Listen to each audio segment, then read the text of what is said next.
Alrighty, good morning everyone. As usual, I am running just a tad behind. So I'm just setting up the computer here to get the chats and such in the right place. I don't know why I can't get the timing down for this, but obviously 2 minutes is not enough. So I have to go over and start all the live broadcasts over my computer over here. And then I had to come back around here and get all the windows set up and move them around. And for whatever reason, I always have issues with that. Now, why aren't you showing? There it is. So I need to get all these things up and running. And I need to, oh, see, there's my big loud voice. So that's good. I know that's working. I need to expand this into the large portion. And then I need to move my windows around so I can see the chat windows. So I need to go here and pull this off. Anyway, how's everybody doing? It's Friday. And hopefully everybody's having a wonderful end of their week, if this is the end of your week. It's definitely I won't say the end of my week. My week's kind of just blend together. I do have that big, I do have a weekend too because I do this Monday, Wednesday, and Fridays at 11 o'clock. Little plug there. But no, I do these Monday, Wednesday, and Friday. So I do have a little bit of a weekend gap there. And all right, let me get these. Hang on one second. I just got to get these ordered in the right place. There's that one so I can see it. And then one more. Where am I? Yeah, so yeah, I have kind of a weekend where I don't have other things. I try to stay out of the shop necessarily on the weekends since I'm in here a lot during the week. As if you don't know, I am retired, and so I don't want this to become a job because I had a job. I don't do that job anymore. I do this for fun, and my bench is turned sideways, which is weird. Anyway, this is all set up. So if you have any questions, comments, posers, queries, salutations, whatever it might be, if you want to throw those in the chat window, I do monitor that as often as I possibly can, just to kind of stay up on things, and I don't want to leave anybody hanging. I mean, I am working in a shop, so it's not like I can just constantly monitor that because, safety first and all that good stuff. So I don't want to be watching. That's why I don't have a TV in my shop. People are like, oh, you should put a big screen in there or something. I'm like, it's the last thing I need to be doing is watching TV while I'm running a table saw or something. It's safety first. I do know people who have them. I guess if you're, I don't know. I mean, it would be handy, I guess, to have one because like my computer, I look at my feed and stuff over here. I mean, it's not a small computer. It's like a 21-inch monitor over there on my computer. But it's big enough for me to see that I can see what cameras you're seeing, and I can see which, like if I change scenes or something like that, I can see that in that monitor, and it's big enough for me to do that. And but I don't want anything too big and too distracting because first of all, this shop is dusty and it's hard on electronics and things like that. I have a bad enough time with this one back here. I have to kind of vacuum it out every now and then, and I vacuum out the one I do my live streaming with over here. So it's hard to keep electronics going. I mean, all my cameras and such, I have to dust them off all the time. But then you put in big monitors and they're on the wall, and it's harder to clean them. And I don't know. It's just not my thing. I do have like a set of wireless speakers up on my shelf over there. So if I want to listen to music and I'm not needing ear protection, I can use my wireless speakers over there, and they work great.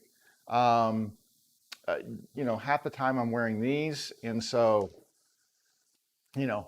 having music on a speaker kind of gets drowned out by everything else. But anyway, that's just the way my stuff rolls. My payment is on the way. Oh, that's nice. I got a payment on the way for something or other. Okay, so let's see where we're at here. Wednesday, we kind of went through these bases and got them to a point where they were, we'll call them finished in terms of all the construction. So we did a final sanding and we did a round over on the edges. And then I think where we got to was I was starting to do a trace coat on them. I can't remember if I got to that or not, or if I did that off. I did a lot of this stuff yesterday. And I'm going to cover what I did. Excuse me, because if you look at the title, it talks about trace coating. And so I thought I'd explain a little bit of what trace coating is. I think I did a little bit on Wednesday, but I'm going to go over it again today. About what trace coating is and why you want to do it necessarily, and the benefits of it.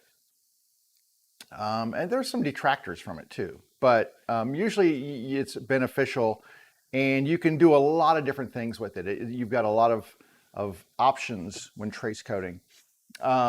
So a trace coat is basically when you have figured wood. It doesn't have to be maple, but maple's probably the one that I would do this on the most, because maple's a really tough wood. It's tough to stain. Because it's such a dense wood, and the grain is very tightly packed.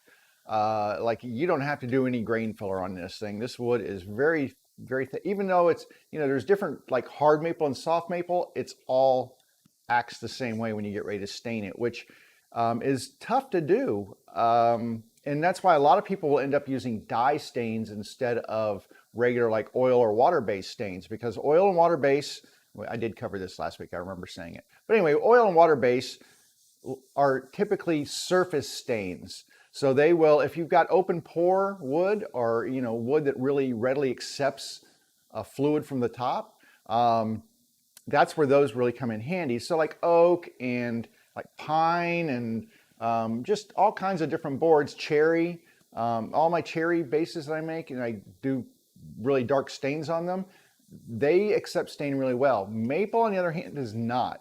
So maple is a very light colored wood. This is maple. It's very, we'll call it blonde, but it's almost like a white. I mean, it's very light colored. And when I use maple, typically what I'm looking for in maple is figure. You can buy figured maple, which figure comes in different, there's about like 5 or 6 different terms for the kinds of maple. You can get tiger maple, fiddleback maple, quilted maple. There's a lot of different types of figured maple, but basically what the figure is when the tree grows, it's a malformation of the grain, as it's like if a tree is, say, a branch is bending out this way or out this way, it compresses those fibers and almost makes like an accordion type pressing. So it's not regular just straight grain. That wood grain is being compressed as that tree grows, and you get a bunch of different weird, beautiful malformations in the grain that when you do a trace coat on them become really, really beautiful. So a trace coat is when you apply a dye stain. Dye stain is different than a regular oil or water-based stain. A dye stain will soak deep down into the wood fibers, so you get a much better coloration of your wood using a dye stain. I mean, it really soaks in. You can use, basically there's 2 different carriers for that. Most people will either use water, they'll use like a concentrated dye stain, and then they'll use water or alcohol as the carrier to put that in. Water allows you to move things around and adjust the stain a lot more because it doesn't dry quickly.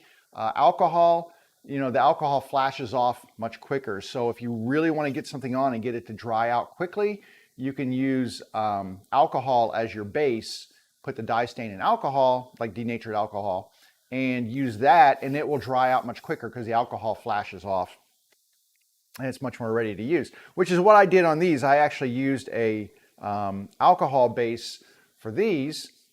I used a few drops of some, I can't remember what the brown, anyway, it's a dark brown kind of dye stain by Trans Tint. Hang on, let me get it. I talk about these things, I should have had it out.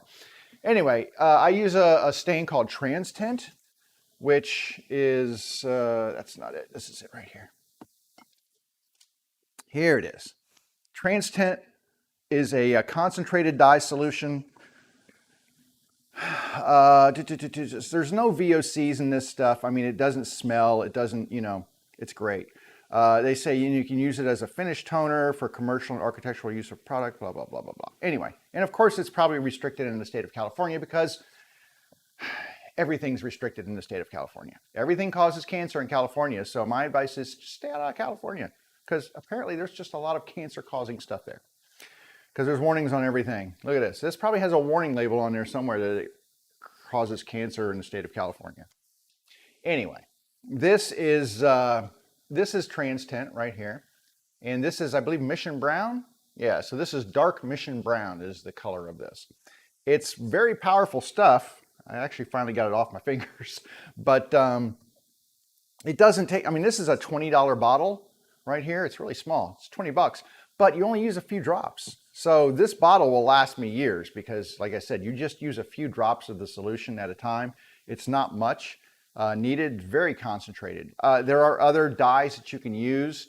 There are powdered versions. There are leather dyes, like Angelus leather dyes are very popular.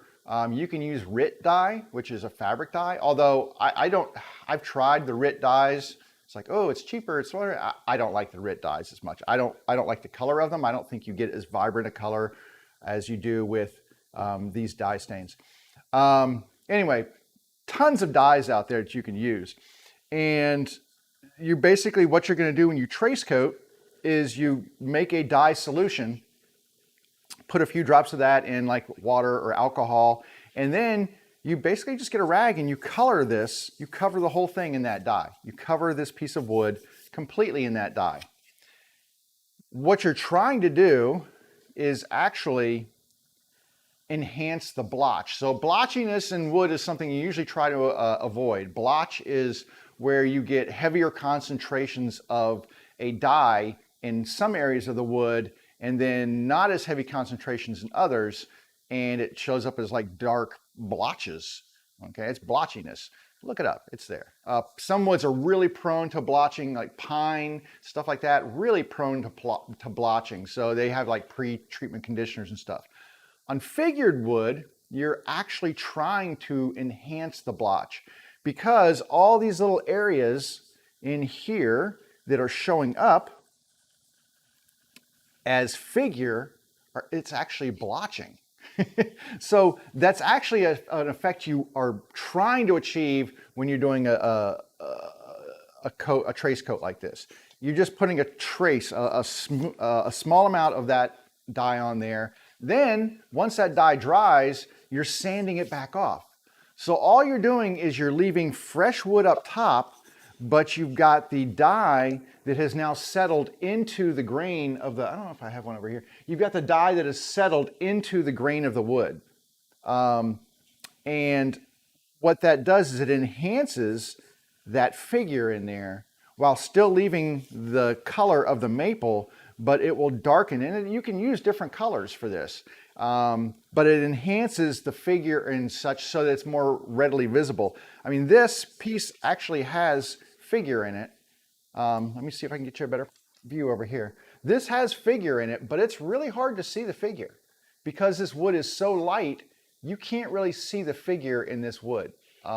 It doesn't show up real well. And that's the problem, is that figure in maple, it's beautiful when it's accented, but just put a cover on this, like I don't know, if you put, I don't know, lacquer or something on top of this, you'd have a tough time really getting the beauty of that figure to show up because it is such a light colored wood. But if you trace coat it and then you sand that off, then you get all this crazy looking stuff, and it gets enhanced even more when you apply a top coat on top of it. Something like tongue oil finish, which is what I used. So I used a tongue oil finish on top, and I'm not done because I'm also going to top coat the tongue oil with a shellac. So shellac actually does a really nice job of enhancing. It adds more depth and 3D chatoyance. Chatoyance is a word. I didn't just make that up. The chatoyance is kind of like the shimmering, it changes as you view it, kind of 3D effect. And let's see if I can get it here. So this actually has quite a bit of figure in there. And I don't know if you can see as I move this around, So it changes, how much of that figure you can see changes as I move the box around.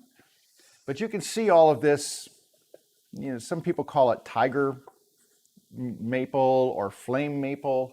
And there's more on this side. But as you move the box around, that flaminess, that chatoyance becomes even more evident. And the thing that you want to do with this stuff is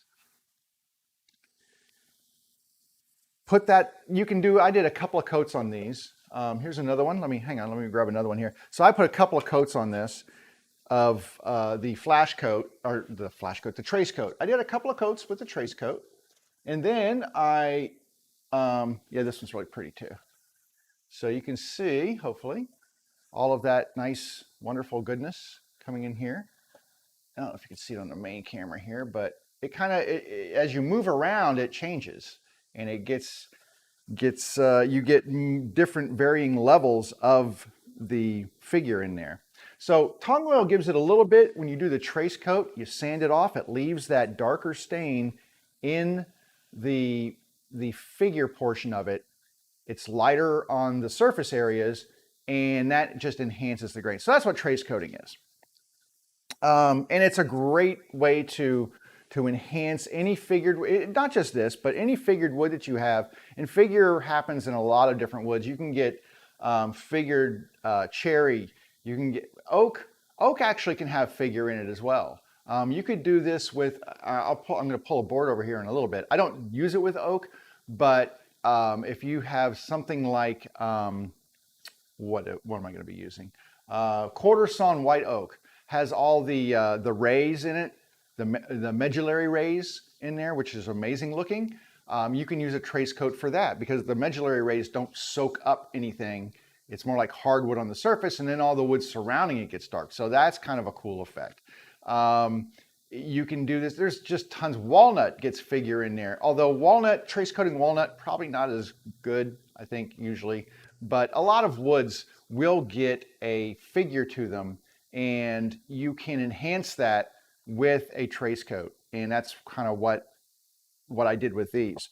Along those lines, let me share something with you. I'm going to switch to another screen here. Hit share.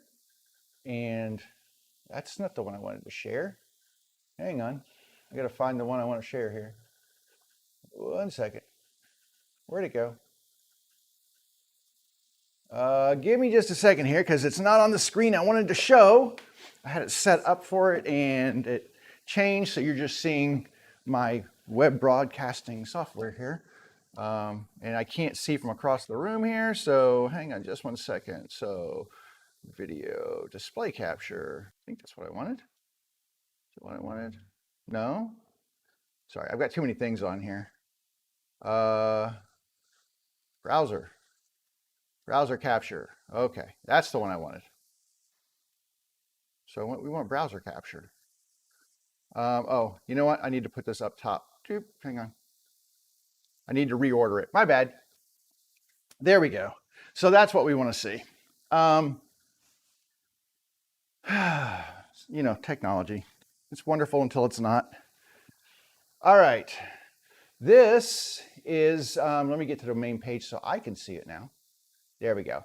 So if you really want to learn about trace coating and finishing in general, I was doing a poor job of talking about the trace coating. This is a YouTube site for Charles Neal.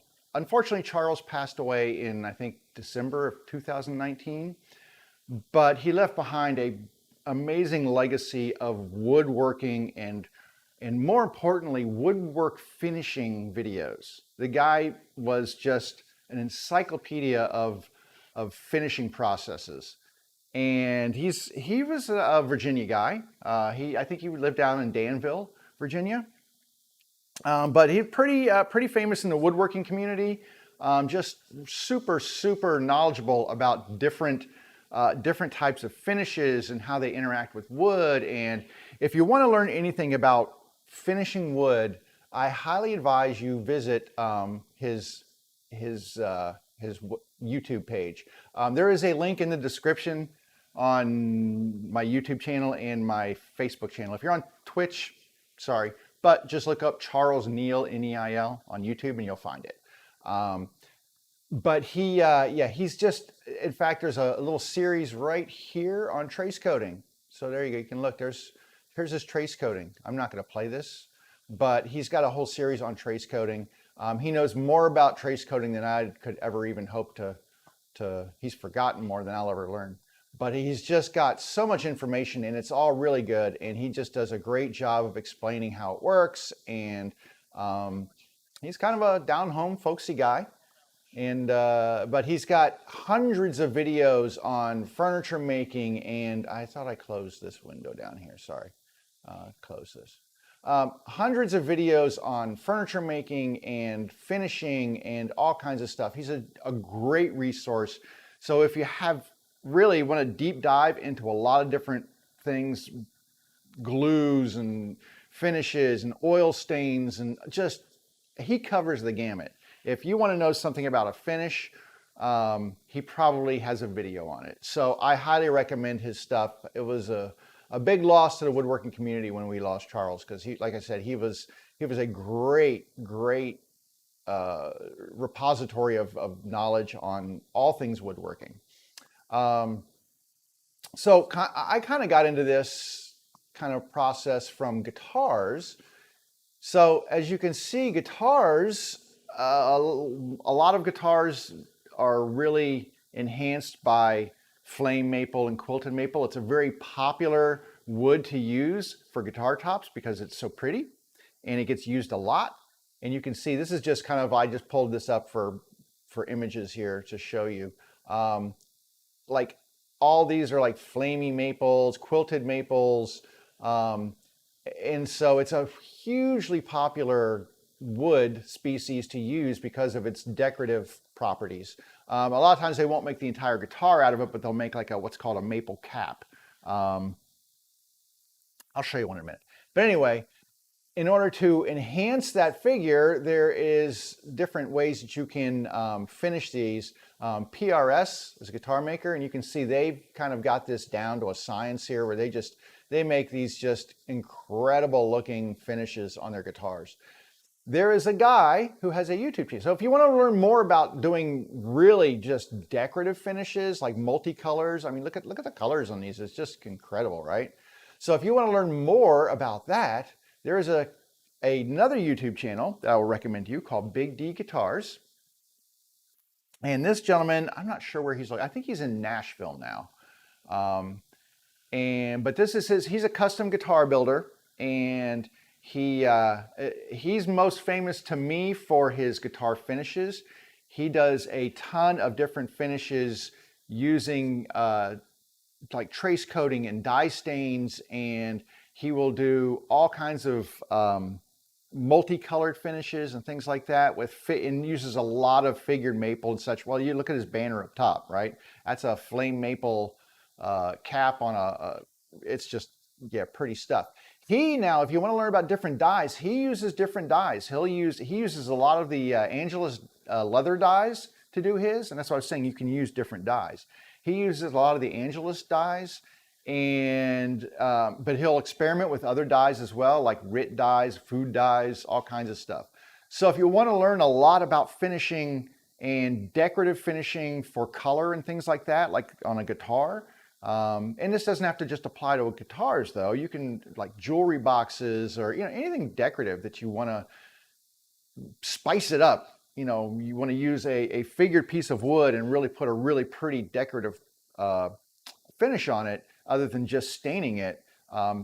Great channel. I love watching his videos. I mean, now he's not like super exciting as a presenter.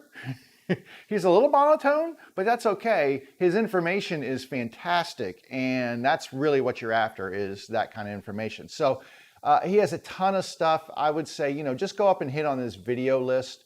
I don't know what his playlists include. I haven't dug into his playlist, but he has, as you can see, I'm scrolling through, he's just got tons and tons and tons of videos. He talks about refinishing guitars and such. A lot of the same stuff that goes into like refinishing guitars goes into refinishing furniture and other such things. So you can take this information and transport it over to your own projects, which is what I do a lot of times. It's just super valuable stuff to have in the knowledge bank. And so, yeah, this is kind of like my wood porn. I'll sit there and watch some guy just finish a guitar or something like that. And it's like, it's not exciting stuff, but to me, it's fascinating because you can achieve so many different results using techniques you never probably would have thought of. And products like, using fabric dyes to color wood and stuff. So anyway, highly useful resource right there. Big D Guitars, I highly recommend them for looking at different resources and stuff. Maybe you'll get into building a guitar. Maybe, who knows? You might get sucked in. It's kind of a cool thing. Even if you're not a guitar player, building a guitar is a very cool thing. I've seen people who build guitars who don't play guitars. It happens. So anyway, resources, links for both Charles Neal's YouTube and Big D Guitar YouTube channels are in my description.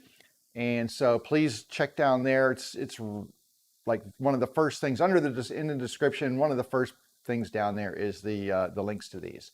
So please check those out. Give them some love, or give their channel some love. Charles isn't around anymore, but his channel is, and you know what? The clicks and views and stuff, I'm sure, actually go to support his wife and his family. So that's a wonderful thing, that his, part of his woodworking legacy is all these videos that people still watch and provide an income source to his family, which I think is great.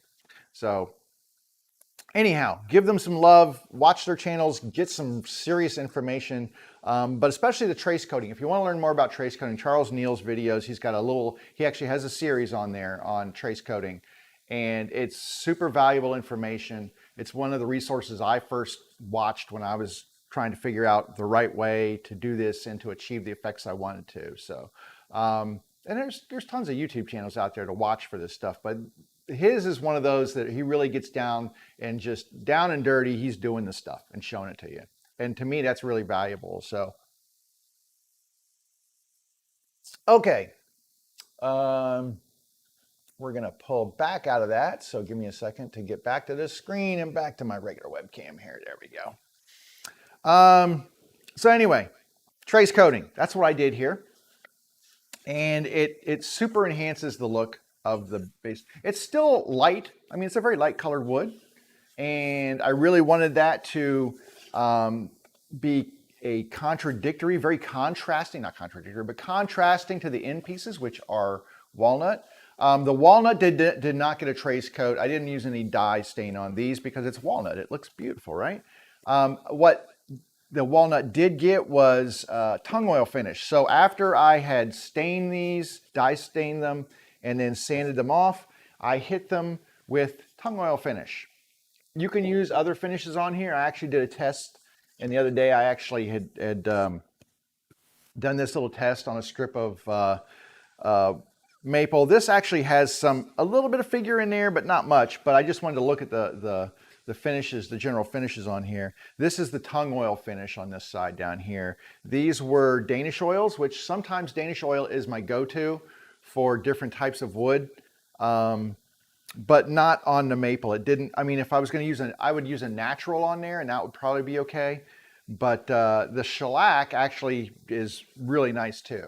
And so I will probably, after these are fully cured, which I think they are, I'm going to hit them with a little like 4/0 steel wool just to smooth the surfaces down. And then I will go and hit them with a coat of shellac, maybe 2 or 3 coats of shellac. The shellac is actually creating a barrier between the tongue oil finish and the lacquer that I will put on top of the shellac. Shellac's great because you can use it and then put almost any finish over top of it. It creates a nice barrier. So if you want to seal in your color, if you're do dye stains or anything like that, and you want to seal that color in, you put a layer of shellac over top of it. It won't screw up your color. It dries really quickly. You can sand it nice and smooth between coats with a little 400 grit or 600 grit or something just to knock the fuzz off. Build up a couple of coats of shellac, and then top coat it with whatever you want, polyurethane or lacquer, which is my choice. But it creates a barrier between those two so that you're not interfering with the color coat. And for whatever reason, shellac is just like a miracle. It just works. It just creates that physical barrier between those finishes. But by the time I'm done, these will have a really deep, deep finish that'll be really 3D and hopefully really beautiful and make people want to buy them, because that's kind of the whole point. Anyway, that's what this is. Now, I was going to show you something too. So if you saw, I'm going to find there it is. So when I was doing these little pieces right here, I have to, I put the coat on there and then I put the tung oil finish. Well, I don't want to set it down, but I want to be able to finish both sides. So I don't have, and it's really kind of too big for painting pyramids to get these close together. These are the big pyramids. I use them for the boxes and stuff. But what you can do is you can kind of create your own little stands to keep them up in the air. And that's what I did with this little piece of wood right here. So I'm going to show you here. So this piece of wood right here has 4 little brad nails sticking up through there. I don't know if you can see those kind of little brad nails. All I did was found a piece of, this is a scrap piece of pallet wood. I've got a bunch of it. I disassembled some pallets and I just keep this around for scrap pieces. And I took my new brad nailer and I went boom, boom, boom, boom, knocked 4 brads into here. And now what that gives me is these are, sharp little points, and it gives me a perfect place to, when I'm finishing something, I can gently set it on those little points. It will not screw up the finish because it's not like putting it on a flat surface, right? They're little points. So it doesn't screw up the finish, but allows air to get under the piece and dry both sides. So you don't have to go out and buy expensive stuff to put your things on. Here's another one I made right here. This is for the lids for the larger sewing machine bases. It's a piece of plywood with 4 screws going through it. And that's kind of really all you need, is something to get your workpiece up off of a flat surface and have it rest on small points. So little teeny points, have it rest on little points, and you'll be good to go. So it's kind of like my little homebrew woodworking tip for the day, is make your own paint drying stuff. You don't need to go out and buy pyramids. I mean, these are cheap, but when you need a bunch of them, which when I'm doing a lot of bases, I need a bunch of places to put stuff, and I don't have enough painting pyramids to do that. So I made a whole bunch of these things, just pieces of scrap plywood and stuff. I put screws through them. I can rest the boards on there. It won't screw up the finish. And especially since the bottom of the boards and the bases are the sides that you don't normally see, it's okay if it rests on top of those. So I have another one over here that was resting on there. This one's really pretty. I like this one too. It's hard to see. You can't probably see this in there, but yeah, it's just got a really, really pretty finish. I'm trying to see. I need to, this one's got a little extra tung oil that didn't get wiped off. So I'm going to rub that down with a little stainless steel, with a little steel wool, like a 4/0 steel wool. That'll smooth that out really nicely. And then, like I said, I'm going to hit them with a shellac. And then once I shellac them, basically I will lacquer these things and then I can sell them. So I have people lined up wanting to buy them already, which is a good thing. And I can get these out of my hair. That's the problem with a lot of these things, is they'll sit around and they take up room, because especially when you're doing finishing, and you can look, I have to have them set out in places. I've got one over there, I've got one here, I've got one over there. So they tend to take up room and keep me from doing other woodworking stuff. Today, I'm going to set them off to the side over here because I'm going to let them sit a little longer, just to make sure that the tung oil finish is cured up before I put the lacquer on top. And not the lacquer, but the shellac. Shellac actually dries in like 15 minutes. It's awesome stuff. So you can do shellac, let it sit for, usually let it sit for about a half an hour, just to make sure it's nice and dry. And then I'll hit it with a little 400, do 2 or 3 coats. And so usually in an afternoon, I can finish all the shellac stuff, and then it's ready basically almost immediately for lacquer work. And I might do that this weekend. It depends. The weather's a little chilly. I like it to be a little bit warmer when I'm spraying lacquer because the setup times and the curing times are a little shorter if it's warmer. The colder it is, the longer it takes to cure. In fact, I think it even says that on here. It's like, um,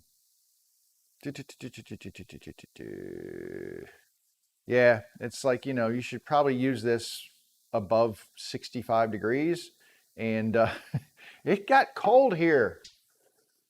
Freaking weather is driving me crazy. 85 and then 65, so whatever. All right, so I'm going to set these aside, and then we're going to talk about what comes next because I like to, the finishing part takes time and there's a lot of steps to it, so I like to start other things that I can work on while I'm kind of doing those time-consuming portions. And by time consuming, I mean there's a lot of wait time in between the processes. So I like to fill those voids with other projects. So I'm going to show you a couple of things and we'll maybe figure out what comes next because yeah, I've got people who want things. All right, coffee's ingested.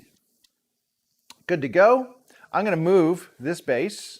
So I'm going to wander around the shop for a minute and just set these aside. So I'm going to walk in front of you. I know it's quite rude, but that's what I'm doing. I apologize. But I'm going to grab this one also from over here and move it as well. So we will place it on its little thing here. Oh, these look so pretty. They look so pretty. Let's see. So what's next? So what I'm thinking is that I had a lot of response to the other bases that I just posted. I mean, I sold pretty much all of them. I think there's one left, and I think I have somebody who wants that one in one day, which, when that happens, you kind of have to pay attention and say, well, obviously, there's a pretty big demand. And right now, I don't think there's a lot of people who are actually making these things. Usually what I will do is I will go and look on the usual suspects on Etsy. There's a couple people who sell bases on Etsy. Not that I want you to go look at their stuff. Don't look at their stuff, look at mine. But they have nothing in their shops right now. And so myself, I gotta move this. There we go. So I also, right now, have nothing in my shop. But if I can turn out more, I do have a lot of people who keep asking me for the bases for the normal sized Singer machines. I say normal size. They're the vintage Singer, what I call the standard size sewing machines, which are these right here. This thing is so dusty. So dusty. Hang on a second. Oh my gosh, I almost tripped myself. It's the problem with having cords laying all over the place too. Anyway, I have a lot of demand for this. Hang on, I'm gonna vacuum this off.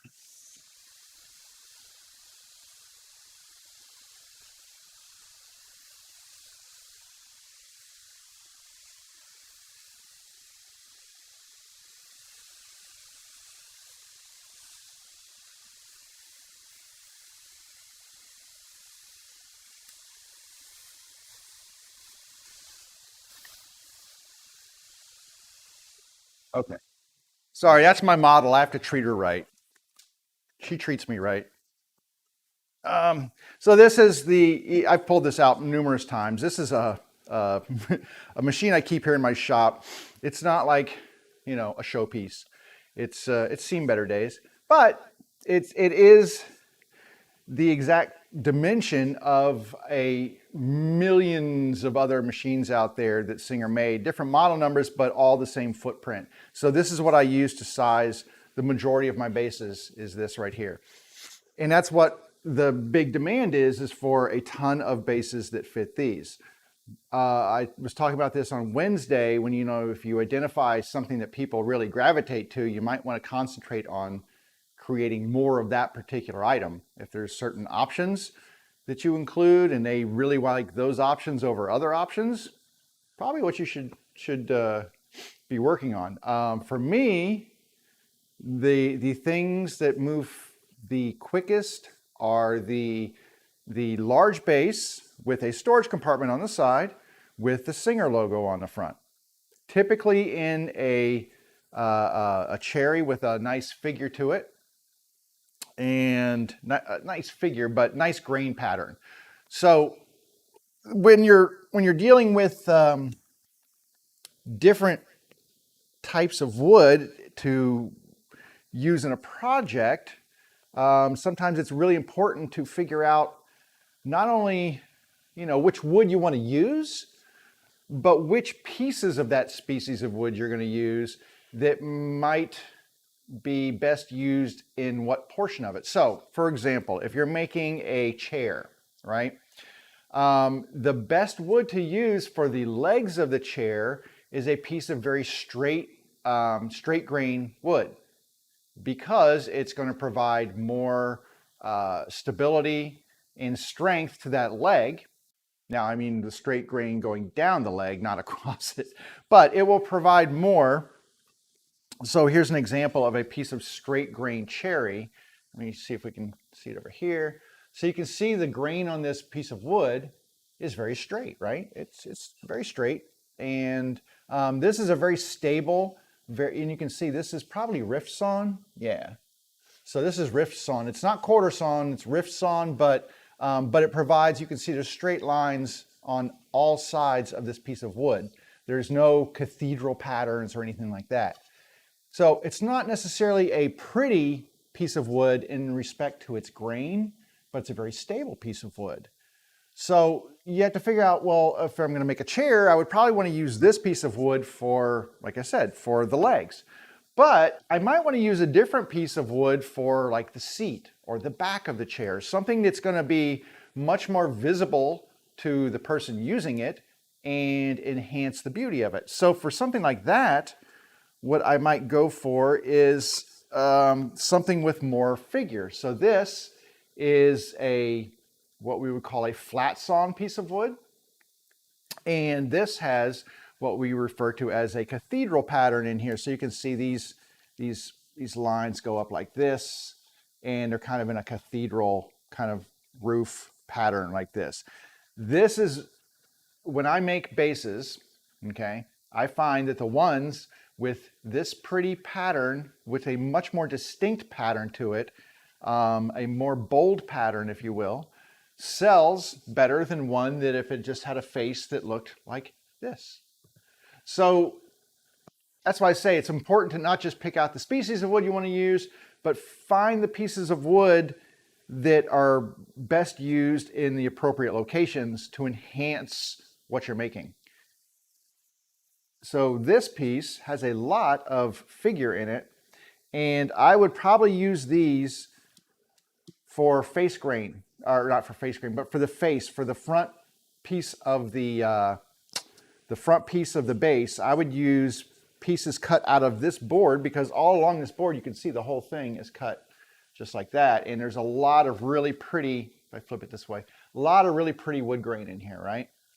And that is really desirable in the bases that I make. Those are the ones that are most popular, the ones that have, pardon me, whoop, the ones that have that pretty face grain are the ones that are usually the most popular. And I have, here's another piece that I have right here, and you can see this one also has that really,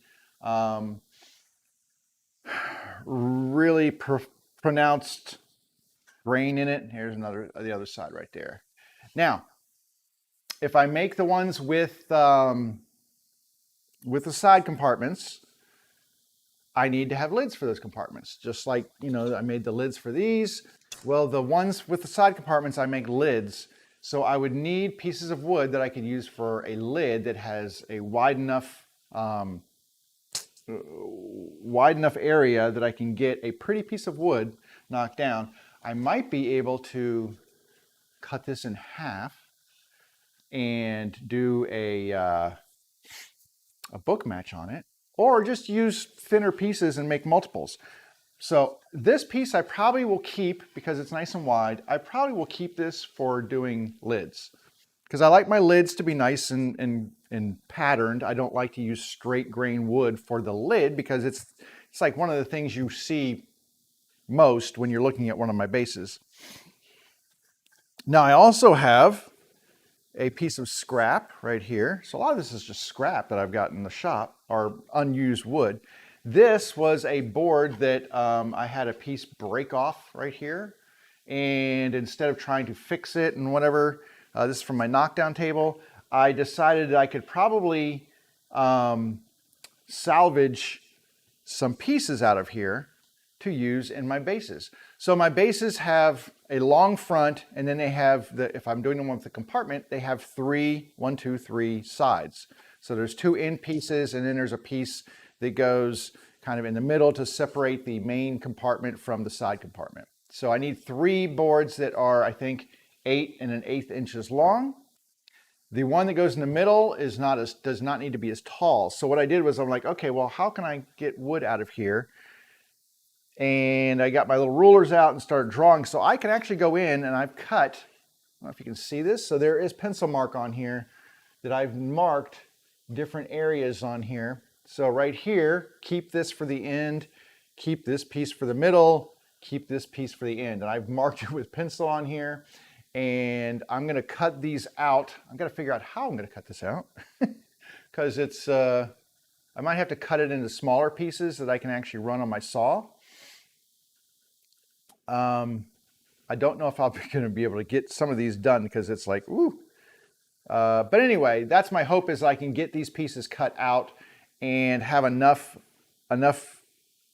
area on here to use these as end pieces, because I hate wasting wood. This is straight grain, which is perfect for something like this. It creates a lot of stability across the length of this, but I'm not making this. But on these end pieces, or the middle piece on my bases, I don't care if it's straight grain. It can be straight grain because it's not the showpiece of the board. This one right here, these will also be, I will mark these out for end pieces. So I need 3 of these per base if I'm making the ones with the compartments. And 3 of them means I need at least 24 inches of wood.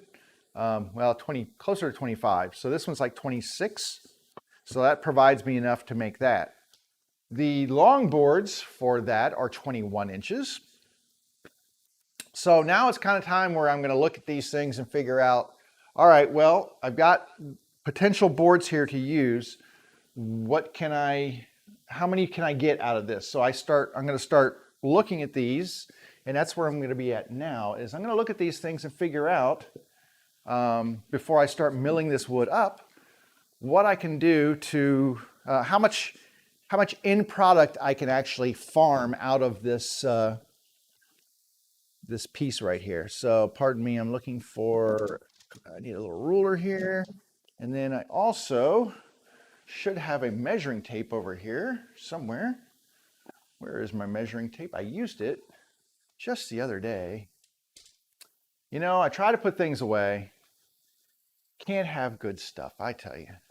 Well, I'm just going to wander around my shop now for a little while. Just pay no attention to the crazy person who can't find his 2 hands from his tushy. What in the world did I do with my measuring tape? Well, that's really frustrating. Oh, here it is. See, it's hiding. This is why we just don't leave stuff laying around. All right. I'm going to go this camera right here, maybe? That camera? Well, it's not a bad camera, but it's not a great camera view. Let's widen it out a little bit. At least you can see, hopefully, what's going on. So let's go a little wider here. There we go. I'm going to go wide. Okay. So what I need to do is roughly figure out, get a pencil, and figure out what I can do on this board right here to get as much end product out of here as possible. So when I buy boards, I'm always thinking about how much can I actually get out of these with the least amount of scrap. I'm walking over here and looking at I've got a couple of patterns up on my wall here because I make so many of these things that I can reference for the size that I need. So for this particular base, I need 21 inches of length. So I'll need two of those. I need two boards that are 21 inches. So what I'm going to do is I'm just going to cut the end of this board off, not right now, but I'm going to draw it so that, because it's not pretty and it's not square. So that will be one of the things that I do, but this allows me to have a line to measure from. This board is, width-wise, is 6.5 inches, which is perfect because my bases are 3 inches wide. So I need 3-inch wide boards. That gives me enough to shave off some on the top and the bottom and a kerf and everything else. So I can get, you know, 2 lengths of usable wood out of here, which is why when I'm shopping for boards, I try not to get boards that are like 7.5 or 8 inches wide, because then I'm going to have a lot of leftover scrap I can't do anything with. I can't do anything with 2 inches of wood that I'm going to cut off. That's why this is like a perfect board width. It's 6 5/8.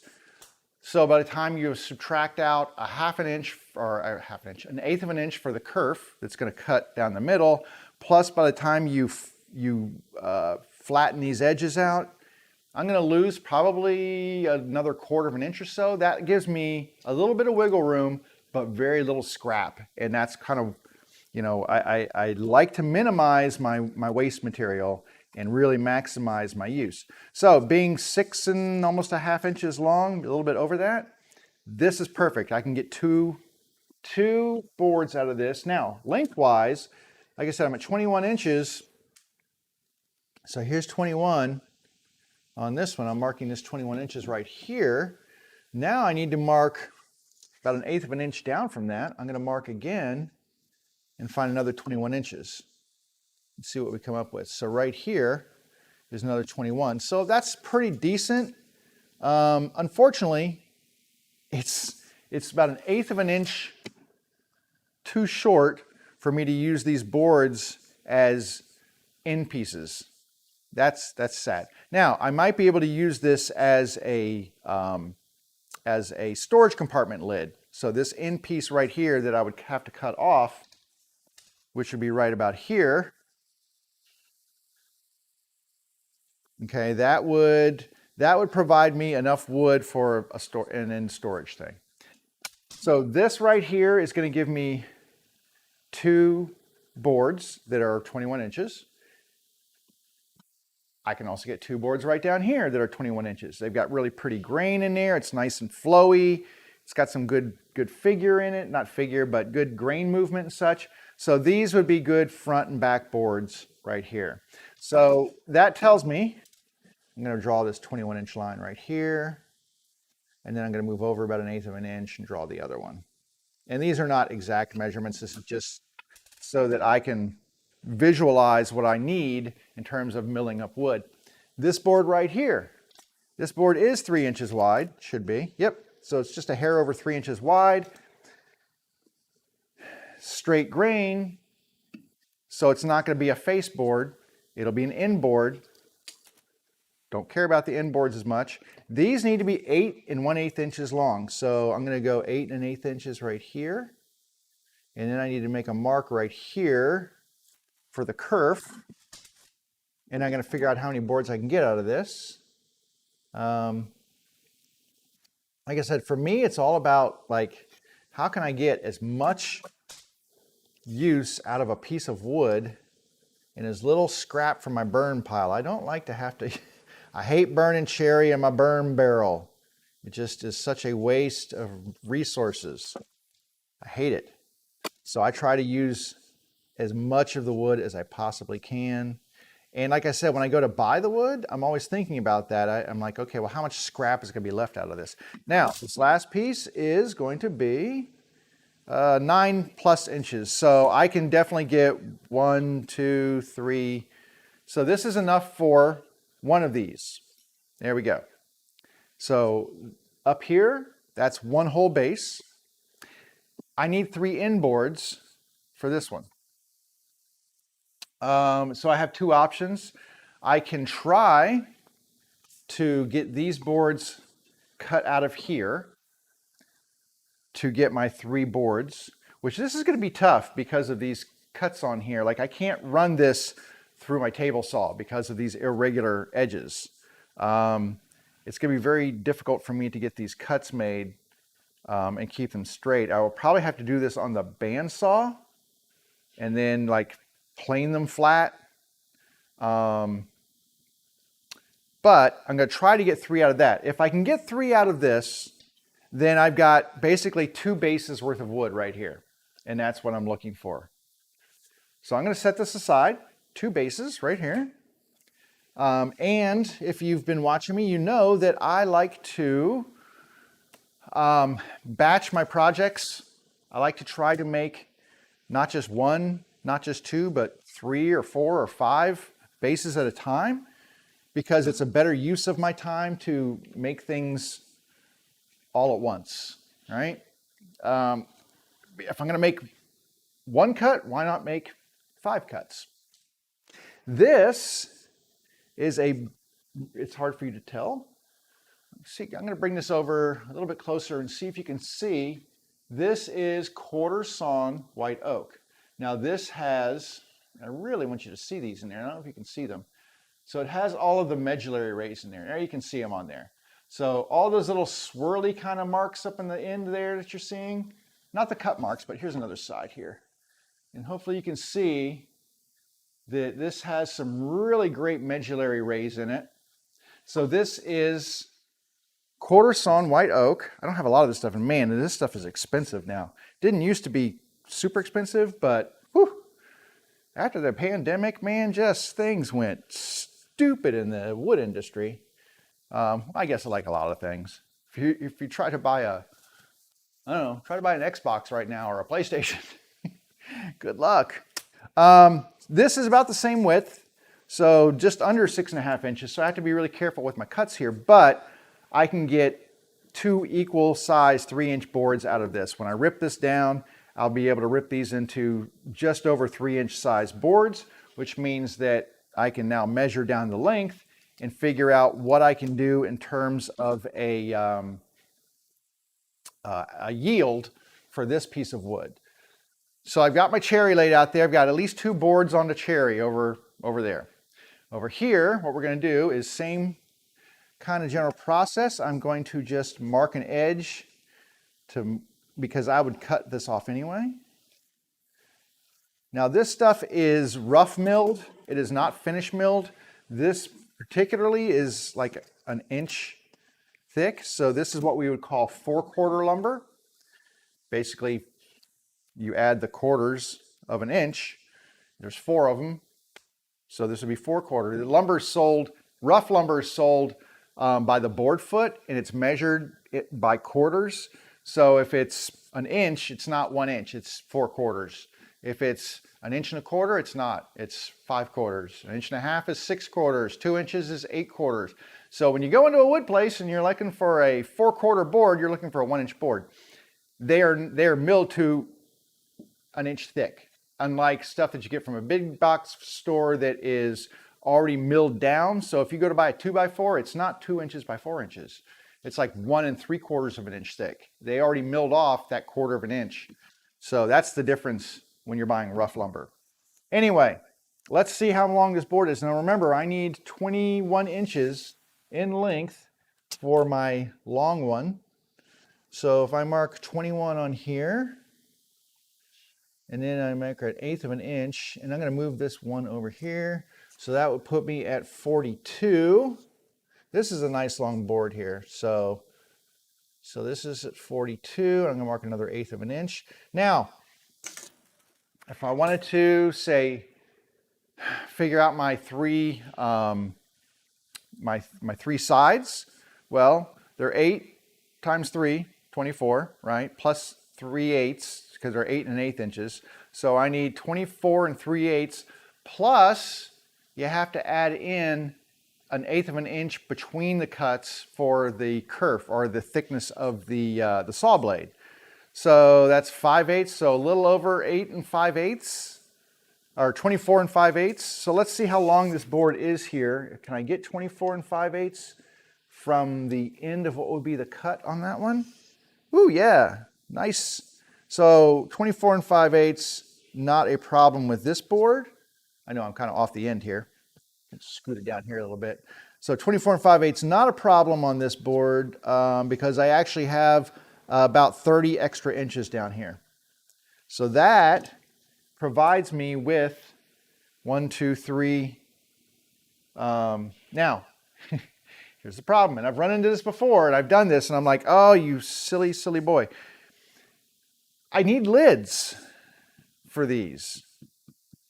And this is quarter sawn white oak.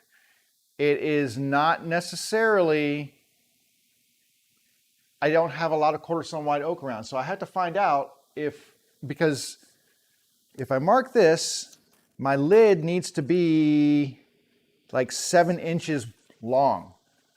I can't use the board this way to make a lid because, I mean, I could maybe, but it might look weird. So we'll have to look and see how I'm going to make sure that I have lids. Now, if I do it that way, I might be able to get away with that. If I can cut this in half, so resaw this piece of wood, I might be able to get 2 lids out of this end because I have to consider that as well. So basically, I'm looking at 2 more bases right here. So 1, 2. Because obviously those cuts will go all the way down. So 2 more bases here. So now we've got, what do we got? We got 4 bases, right? And they're all going to be the same size. So even though different wood species, they are all the same size. So I'm going to stack this over here for a moment. And let's move to, so what I did was I kind of looked at my wood pile and grabbed some suspects that I could use. This next piece right here, this is really gorgeous. Now, some of this is what I call my premium woods. I actually will charge more for these because the wood costs me more, right? This is, the white oak didn't used to be more expensive than cherry. It was actually usually the white oak, the quarter sawn white oak was about par to cherry. Now quarter sawn white oak costs me almost as much as maple, or not maple, walnut. It's crazy. It's like $9 a board foot, something along those lines. Cherry I can get for about $6.50 a board foot, depending. So that's not too bad. Cherry is one of my most economical woods. White oak used to be my second, but man, it is now like way up there in price. So I have to be careful when I make these things. They will be charged a premium price. I add on to the price. So like that white oak will be more expensive than my cherry. Not by much, but a little bit because I have to account for the cost variance. So now this is sapele. Sapele is a mahogany family. It's not, mahogany is not one piece or type of wood. There's a gazillion types of mahogany. Sapele is one of those types of mahogany. It's in the mahogany family. So when I make a board, I will call it sapele, but it will be priced just like it was mahogany, which I price that at a little bit more of a premium as well. So, I pay more for these boards. I have to charge more for them. That's kind of the way things work. But that being said, this is a little bit wider. Nope. Okay, so we're still in that 6 5/8 realm. So you can see I try to keep my boards, when I buy these, when I'm picking lumber off of the stacks, I try to stay in that 6.5 inch range or so, which allows me, I already know what I'm going to do with these things when I buy them. I'm going to make bases out of them. So it allows me to get those 3 inch wide boards cut out of there and not have very much scrap. That's the whole point all the time. Avoid the scrap. Okay, stop it. All right, let me just get a straight line down here and then I can measure off. Let's see what we can get out of this board. It's pretty long as well. So here's my 21. And then measure over 1/8. And these are, like I said, these are rough, but it should be enough for me to figure out exactly what I can get out of these. So there's my 42 mark. I'm gonna move 1/8 of an inch from that. And then I said I needed 24 5/8 for the, to make the end pieces. And I've got 29 inches here. So once again, we are fine. It's 24 5/8 right there. So we're good. 24 5/8. And there is enough here if I wanted to have I could do something different with the lids and have the grain. Usually I like the grain when I've got the box, I like the grain to run this way on the lid, but I could have the grain running that way. I could do that. All right, so this is another 2. So this would give me, now we're up to 6 bases, right? So now I've got 6 bases that I can knock out. And let's see, I've got one more piece here. Now this is another piece of sapele. Some people call it sapele. Doesn't really matter to me. I don't care what you call it, as long as people buy it. And let me just kind of, it's a very pretty wood.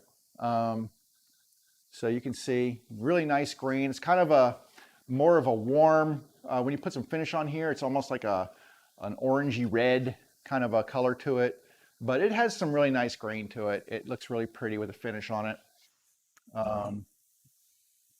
But this piece of sapele right here, I think it's about the same width. Yep.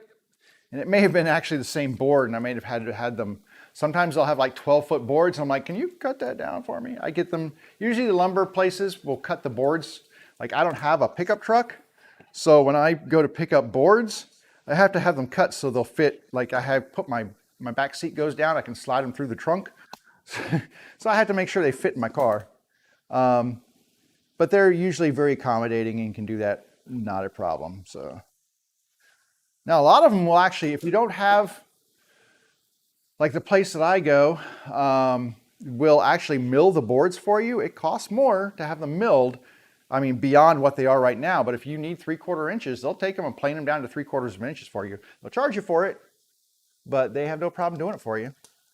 All right, we're gonna mark my 21 here. I'm gonna see what I can get out of this. I don't think, I mean, I'm not gonna be able to get the same yield out of this one. And then I would need, I didn't mark that. Hang on a second. Get my kerf cut. Say 21 inches does not leave me a lot of scrap here. So that would be, just lost my spot. There it is. So here's my 21 inches. If I do 21 on this, it does not leave me very much over here. And I can't get another full 3 sides out of this. I could only get maybe one side here and one side here. Now, I do have an option. I make a base that is a single compartment with no side compartment. So it's just got one big compartment that the base, that the sewing machine sits on. That is, checking my measurement, 16 1/4 inches long. So sometimes I like to mix it up. Some people don't want the side compartment. They just want a base for the machine to sit on with no compartment. Now, a lot of times I try, like I said, try to maximize my wood use. So let's see, with 16 1/4 inches, now I only need 2 of those at 16 1/4. So that's gonna be a lot less. That's like 32 inches. And then I only need 2 sides. I don't need 3 because there's no divider for the compartment. So let's see, I'm gonna make an 1/8 inch ballpark and go another, what I say, 16 1/4 here. So now what I would need is 16 3/8 left over for my sides, because 8 1/8 plus a 16th in between. Let me mark this. So these might be short bases, or no side compartments. Yes, there we go. And I don't need a lid, so that means less wood that I am in need of. So I said 16 and what did I say? 3/8. So we are fine because, yeah, I've got 19 inches left over. All right, so what we're going to do with this is we're going to make 2 smaller bases out of this. The cuts are really easy. The big thing is I have to keep these straight in my head, which ones these are going to be. But that allows me to get, what did I say? 1, 2, 3, 4, 5, 6, 7. That's 8 bases right there. So I've got all these boards, and I'm going to make 8 bases out of them. Let me stack these over to the side for a minute.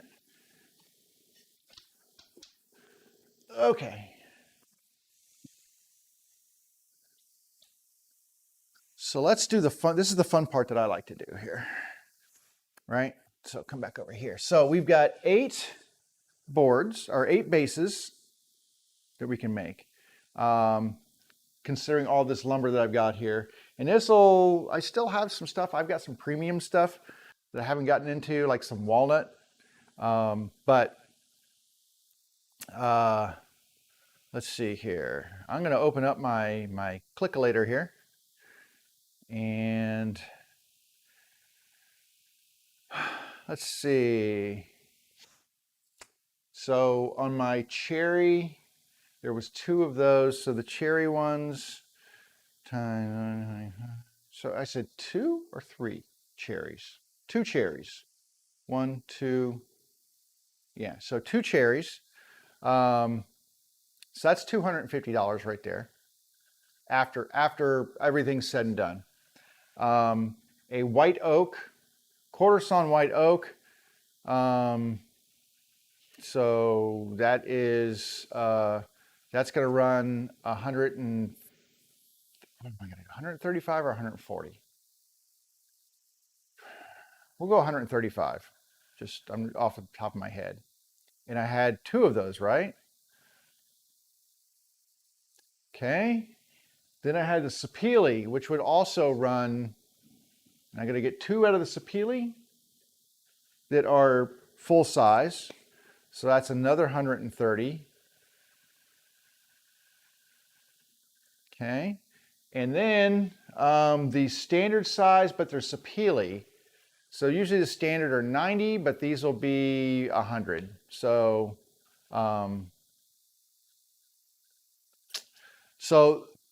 all told, and I don't mind sharing this with you all because I have no problem charging the prices I do.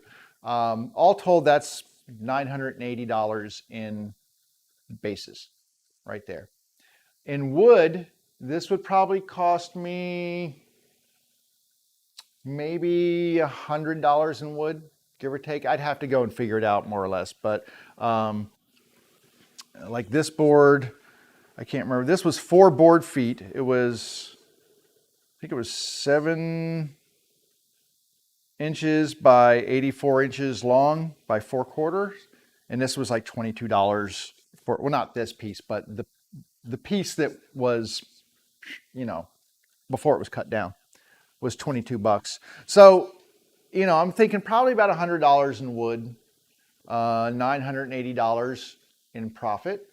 And, but it's not profit, it's my work, because now that $980, you want to break that down into how long is it going to take me to do these? If I just sat here and did nothing but do these, that would take me multiple hours, and I have to pay myself. So if I just charge a rate of like $50 an hour, which is a very common woodworking rate, you know, I'm probably losing money in terms of what I make in that respect. But I have no problem with that because I do this for fun too. But that just goes to show you kind of the thought process that I use in terms of making assessments when I go to pick wood out. You know, I'm looking at like, okay, what can I make with this? You know, what's the grain look like? Where can I use this particular piece of wood in that project? Do I have enough? You know, do I want to get, does it have too much straight grain that it's not going to look very pretty? Does it not have does it not have that nice look? Is it thick enough? Is it wide enough? Is it long enough that I can get a good yield out of it without too much waste? Do I have enough to make the sides and make a top compartment? So I kind of go into my lumber place with all these things in my head, and I'm starting to look. I always take a tape measure with me, and I'm always looking at the boards. And then like the things like the white oak, I had a request for a white oak, so I bought more when I was there at one point in time. And I don't do the requests anymore, but I have to go to a different wood supplier to get the quarter sawn white oak. So that's a trip in another direction. So that kind of, I take that into consideration. So there's just a lot of things to think about. If you're just going to Lowe's or whatever and buying some pine off the shelf, it's no big deal. But like when I go to, it's an hour and a half round trip for me to go buy lumber. It's like 45 minutes one way, 45 minutes back. And then the time I spend there to go through boards and select and everything else. So I got to add that on. Cost me gas to get there. You know, my flying skills are not up to par yet. I can't carry the wood and fly, so I have to drive my car. So that costs me money, right? So all these things, just adding up, the price of lumber has gone up. So you've got to take these things into consideration when you're thinking of making things to sell. I mean, don't price yourself out of the market, but you know, don't sell your skills short either, because you don't want to put yourself in a hole. So anyway, that being said, we can start looking at milling this stuff up. Now I'm going to have to do a couple of different things here. Generally what I like to do is not mill the boards in their widest state sometimes. It just depends. But because I'm going to use these for lids, I'm going to cut them down, at least cut these end pieces off so that they stay their width as much as I can get the width out of these things. I don't want to take the thickness down on these just yet. I want to leave that thickness intact in case I do need to leave them for lids. I also have this piece right here, which I can use. But some of the other boards, I don't want to take the thickness down on them. I'm not going to cut like the little 8-inch pieces, because when I'm sending boards through my planer, I want them to be long boards, not these little short boards, because then they'll do weird things when they're going through. A longer board goes through a planer much easier. It's also easier to joint longer boards and such. A lot of these have a rough edge to them. Not these, but a lot of these boards right here will have a rough edge or two rough edges. This one was sort of jointed a little bit. This is a very rough edge right here. So this is like a lumber rough edge. This is well, we machined it down rough edge. There's saw marks on it. It's not pretty clean, but it's flatter. So what I will do is I will probably start with a jointer. I will get a flat edge on one side of the board, right? And that allows me to at least put it into my saw over here, the compound miter saw back here, and then cut off the pieces that I need first.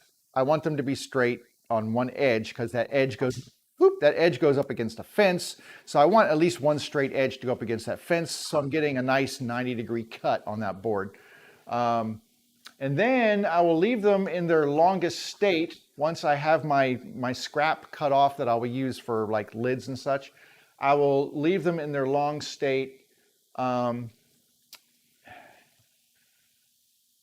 I will cut them into their 3-inch wide pieces. And the reason I have to do that, this is why I want to replace my jointer planer. The reason I need to do that is that my jointer can only accommodate a 6-inch wide board. That's the max width for my jointer is 6 inches. All of these are wider than 6 inches. Not by much, but wide enough. To plane my boards, I need to have one jointed edge and one planed edge, or one jointed edge and one jointed face. The jointed face gives me a flat reference surface for the planer. So when I feed it into the planer, that reference surface runs on the bottom and then the planer cleans the wood off the top. If this surface is not flattened correctly as it runs through, it'll shift and move, and those undulations will appear in the planer. You have to have, you want at least one edge and one face, and that's what the jointer's for. You can do it without a jointer. People do, and they're like, there's lots of videos how to plane your, or how to mill your wood without a jointer. You can do it. I have a jointer, so that's what I'm going to use. So I feel sorry for the people who don't have one, because having a jointer is a wonderful thing. I got mine on Craigslist and it's great. I want to replace it though, because what I want to get is, I think it's a Grizzly makes one. It's a 12-inch jointer planer combo with a helical head. It's really sweet. But it allows me to joint boards that are like this wide without any problem. And that's kind of the big thing, is I want to joint boards that are 9 inches or 10 inches wide and not have to worry about cutting them into thinner strips to get them across the jointer face. So that's why I want that machine. It's also a combo machine, so it doesn't take up really any much more room than my jointer presently does. You just raise it and flip stuff up, and then it becomes a planer, and then it's a 12-inch planer. I wouldn't mind a wider planer, but there's a 16-inch version of that machine that costs like $5,000, and that's a little out of my price point. The other one's out of my price point right now too, but I'm working towards it. That's what all this stuff is kind of, I'm going to start banking these projects and really trying to save up for that piece of machinery. But it also runs on 220. Haven't figured that one out yet. If I'm going to use it, I might have to run an extension cord from my dryer, which is right through the door over here in my laundry room. Uses 220, so I might be able to run a 220 extension cord through and have it come here. Maybe I'll put a little pass-through port on the wall right here or something. That'd just thrill my wife, I'm sure.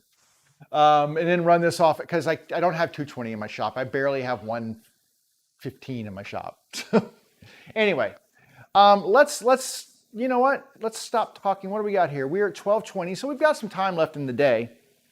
Let me make sure that there's nothing going on here. There's no comments or anything in the peanut gallery. You all aren't peanuts, you know what I mean.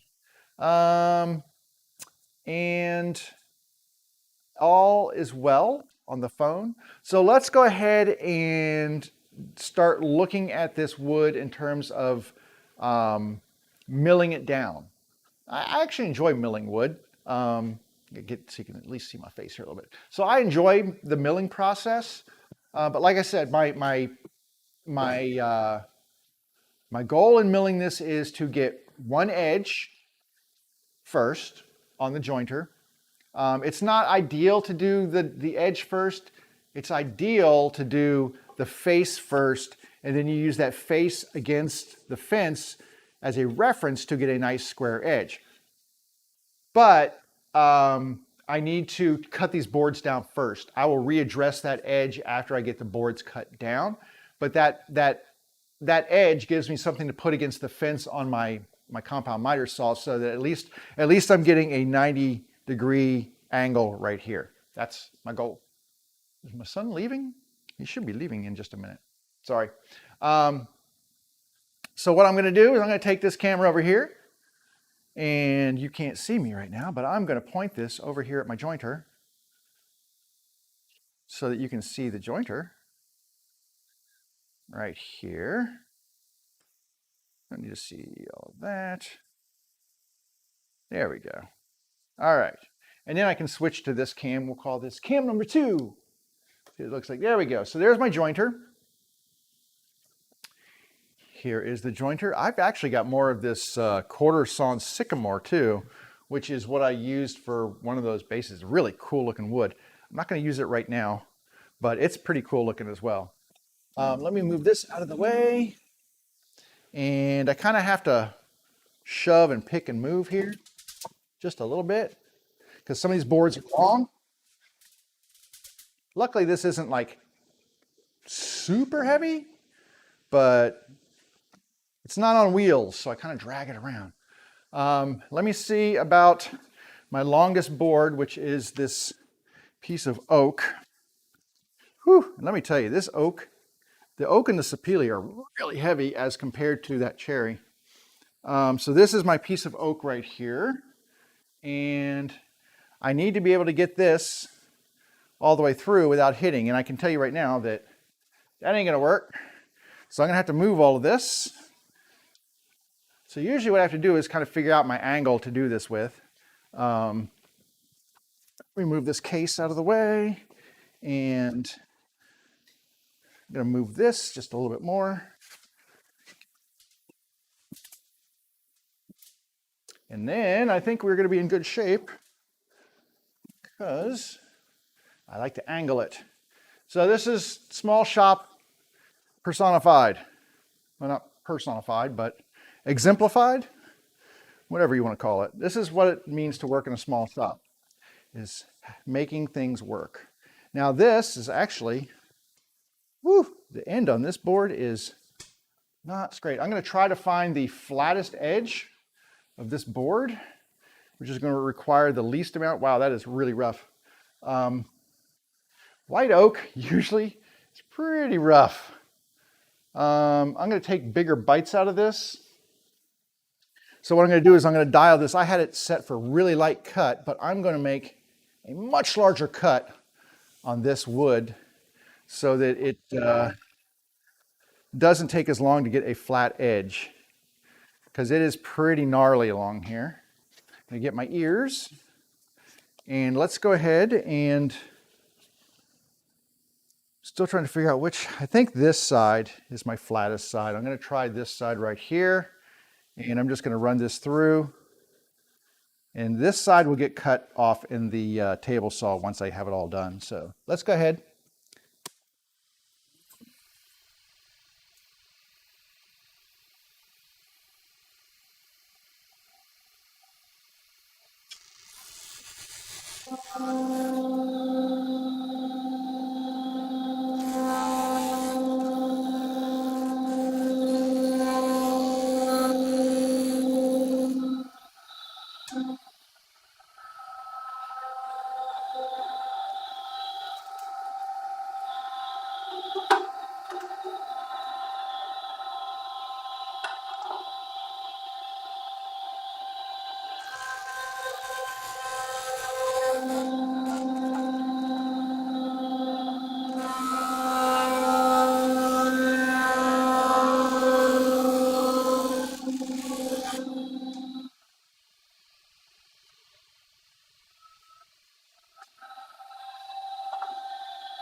It's still like on this edge, closest to the camera, there's still a little bit, but it is flat. Right here, it did flatten. And it is pretty much, there's still some rough spots in here, but there is a flat surface running the entire length now of this board. So this one is flattened. So if I set this on a flat surface, I have no high spots there. And that's what I'm looking for, something to just put it flat and reference against the fence on my saw. So that's one down. Okay. Let's take this other long board here, which is the sapele. This one's not so bad. This one probably won't be as hard to do. And this one has been milled a little bit flatter. It's still thick, but a little bit flatter. And I'm going to lower this cut down a little bit so it's not quite as aggressive. I didn't mind going aggressive on that oak because I had to take off so much. But this one, I don't want to make a huge mess. So.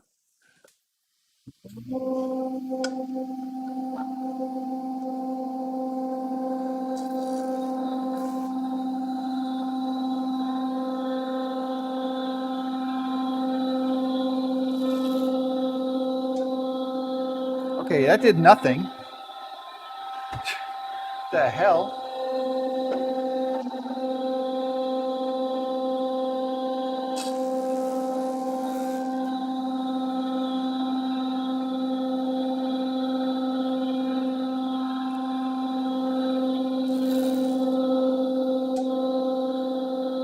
All right, maybe a little bit more aggressive.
Direction.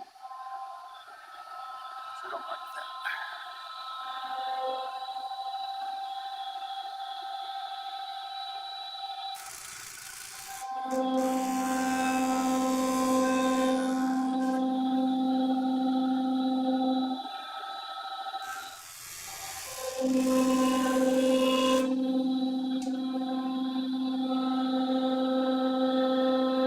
this whole section up in here.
Got one area right here.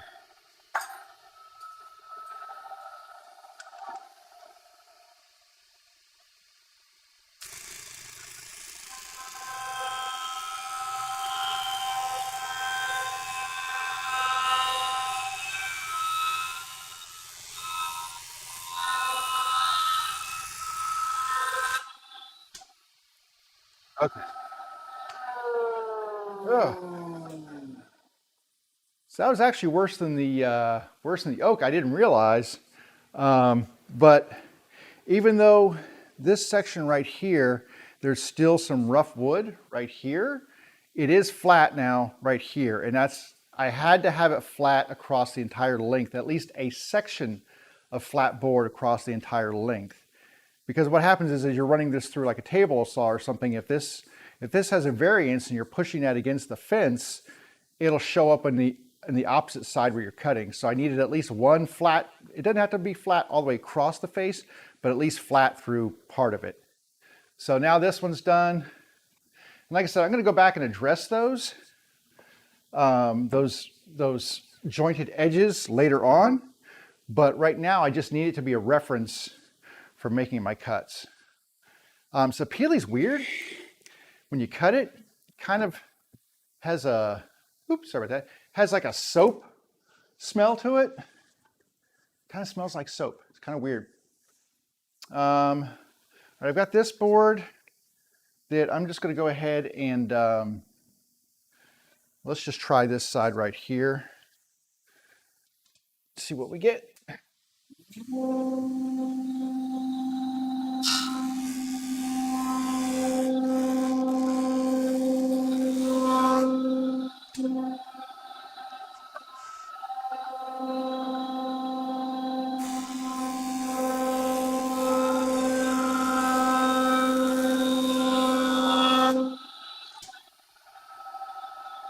One more just for giggles.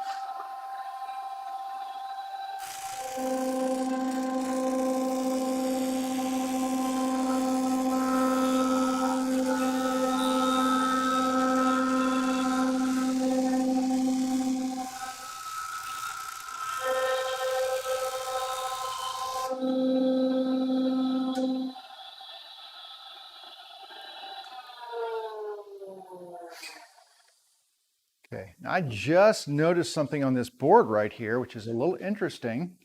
So I've talked about snipe before. When you're running something through a planer, you come over to this camera for just a second. So when you're running a board through a planer, what happens is those in-feed rollers, the board's not set all the way in. And so what'll happen is it'll tip a little further into the blade until it runs to the other side. And you'll get a little bit deeper cut maybe in the beginning, and in the end, as it runs out, it'll tip a little bit. They use what appears to be a very monster size. Usually snipe is about 2 to 3 inches on each end of the board, if you have some. They must have used a monster planer on this thing, because there is an area of snipe. I can feel it right here. I didn't realize it. Right here, it's like a downhill. I don't know if you can see that or not, but tremendously skinny right here as opposed to right here. I'm trying to see where I did my measurements from on this board. Where did I do my measurements? Hopefully I did my measurements from that end of the board, because this is going to be a short one. Yeah. I'll have to make sure that this is the end of the board that I use, that I do not use this. In fact, I'm going to draw a line on here to let myself know. Which side did I just, okay, this side right here. Because I want to make sure that I understand when I'm doing this, that this, this side of the board probably not going to get used. And the reason I say that is that I need my boards to be 1/4 of an inch thick. Not quarter, 3/4 of an inch thick. And like starting on these are 0.92 inches thick. So they need to be planed down quite a bit to be 3/4, but this piece on its thinnest side right here.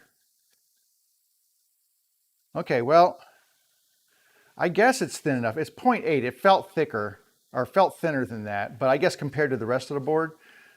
But I had to be really careful with it, that when I plane this down, I don't go beyond. Okay, I thought I would not be able to salvage this piece right here. I'm still going to be careful with it though, because that's a huge snipe area. But at least that makes me aware of that piece right there, so that when I'm running it through, I'll know that, hey, you know, watch this piece. I don't want to feed this piece into my planer, or I don't want to feed this side of the board into my planer first, because it's so much thicker than the rest of the board. If I adjusted my planer height for here, and then I sent the board in, it would jam up when it got to the thicker part right here. So I always want to start with the thickest piece going through first, and then if it gets to this part, there's nothing to cut until it gets the entire surface of the wood down to this level. So at least nothing else, it gives me that little indication. Because that's weird. That's a very huge snipe on the end of that board right there. All right, I have one more piece to get an edge on. This one, like I said, has an edge. This should be really quick on this piece right here. So we'll go back to this board right here. We're gonna take this one right here. You can see that it has a pretty smooth edge on it already, but I just wanna make sure that it is flat. Sometimes that can be deceiving. This is the only part I don't like about doing these things, is I get tend to get a little splintery. Handling a lot of rough wood, there's a lot of splinters in rough wood, so that's the only issue. All right, so I'm going to take this board and run it through. I mean, it's pretty, well, it's a little curvy. It's got a little curve going this way. So I'm going to run it through on this side, I guess. All right.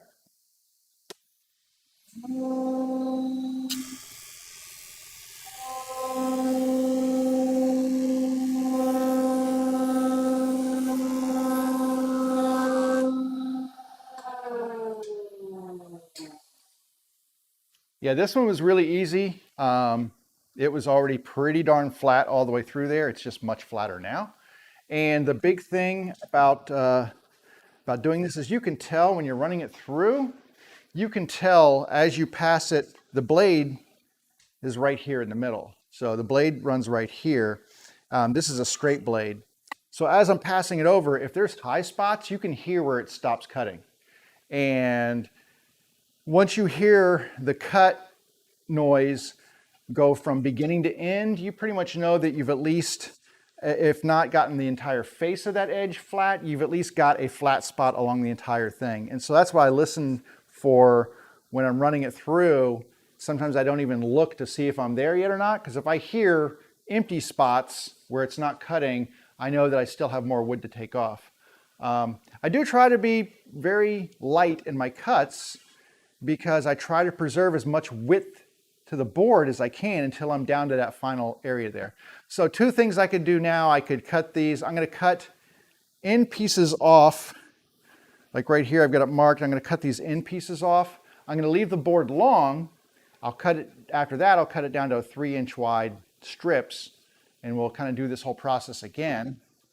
The only one I'm not going to mess with right now is I'm not going to mess with this one, because this is going to require me going over to the bandsaw and seeing how much of this wood I can salvage out of here and still get a decent cut out of here, because we'll see. I don't know. I'm hoping that works out. But for right now, we can go over to the saw. So I'm gonna get you another. I'm gonna change camera views here real quick, and we're gonna transport this camera view over towards my saw over here, and we will get this set up. I'm going to leave the jointer where it is for the moment because, there we go. So there's my crosscut saw right here. And I'm going to get the support out of the way. I'm going to get this set up, which means I need to bring my power over. So get my power cord. I need to move the vacuum over here so that I can collect the dust out of this thing as best as possible. This is a dust monster. I need to really come up with a better kind of a shroud thing to work here. I also don't want to, I have to be careful because these boards are really long. I didn't want to open my garage door. I guess I can. I can open my garage door and do it that way if I need to. So this one right here, I'm going to start with cutting an edge off. So I did this side of the board right here. This one's short enough that it should be no problem. The problem is that it interfaces with this because these boards are wide. All right, garage door coming open. Hang on a second. I got to make sure everything's moved out of the way here. I don't want anything to fall or tip or get messed up. Let's just open the door. Oh, jeez. Well, that was my lights up top. Didn't want that to happen, but it did. So you can notice that it just got darker in here. Shit. Pardon me. I think I just unplugged my light up top. Pardon the curse words, but I was not planning on that happening. Let's just get these done, shall we? You know, it's real time. It's live TV, folks. Stuff happens. I am going to cut. I am going to mark this on the other side right here. So I'm going to mark this one really quick. Well, that lighting got really bad really quick because it's compensating for the door being open, and so it's like really bright. I need my pencil. There we go. Let me get this cut. Is that gonna be right? Yeah, because I'm gonna have this against the wall right here. So I need to put this in here. I actually have a support here. I can tip this up. There we go. Now I've got a support for this side that comes out here. I don't usually make a lot of cuts with this open. And I'm gonna have to fix that light too. But I am gonna just clamp this down. Need to get this here. Okay. There we go. Get this clamped and bring my hose over here so that we can try to minimize some of this dust in here. And get my remote. Plug this in. All right. Last thing, I need my ears. Oh, Amazon's here. That's nice. Got an Amazon package coming, so we have to wait for that. I guess we will wait.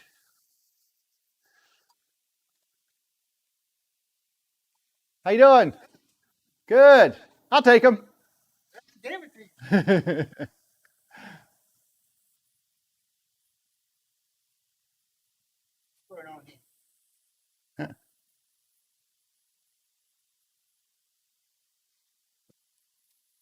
Nothing works when you want it to.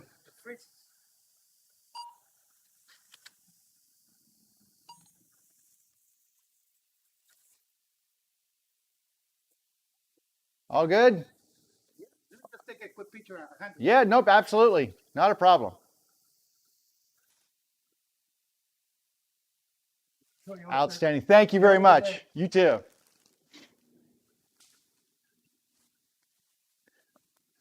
All right, now we can get back to cutting these.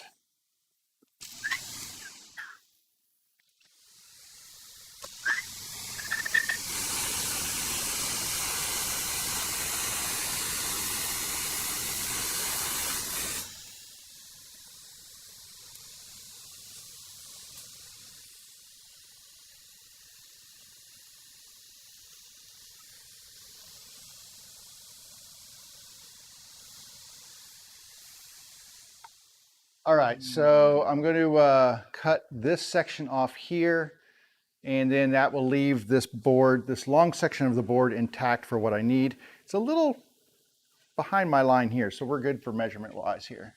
So let's go ahead and get this one cut down.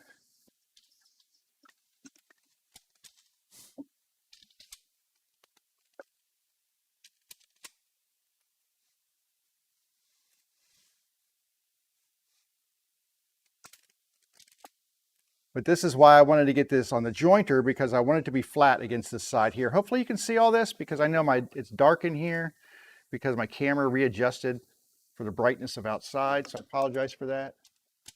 I'm going to put this on so that my board doesn't flip out of the way after it's done being cut. It shouldn't, but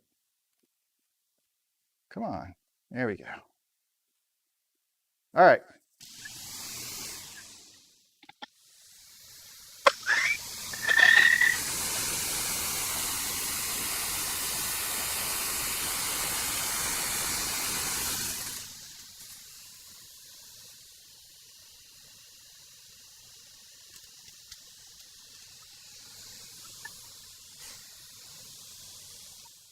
All right, so there is one of the pieces of cherry is done. Let's do, did I measure this sapele for an end piece on here? That's what I can't remember. So I did a cut from that end.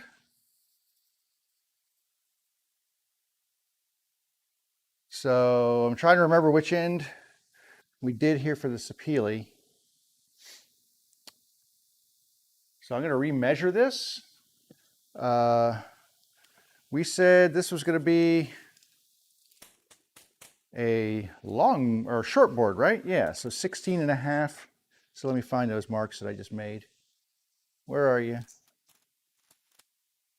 That's 19 and a quarter. What? I must have done it from this end. No? I have no idea what I did here.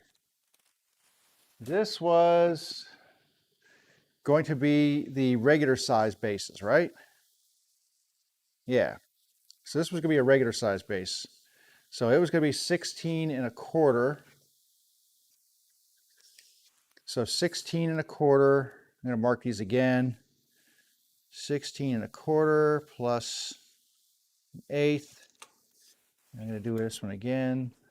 16 and a quarter plus an eighth. And then I needed, from there I need, what did I say? Another 16 and 3/8. So I don't have much to cut off of this one actually. I'm going to leave this one in length and I'm just going to cut an end off of this one to get a nice square end here. I'm going to cut the end off of here just to give me a nice squared up end. Like I said, and then we're going to run these through the table saw and get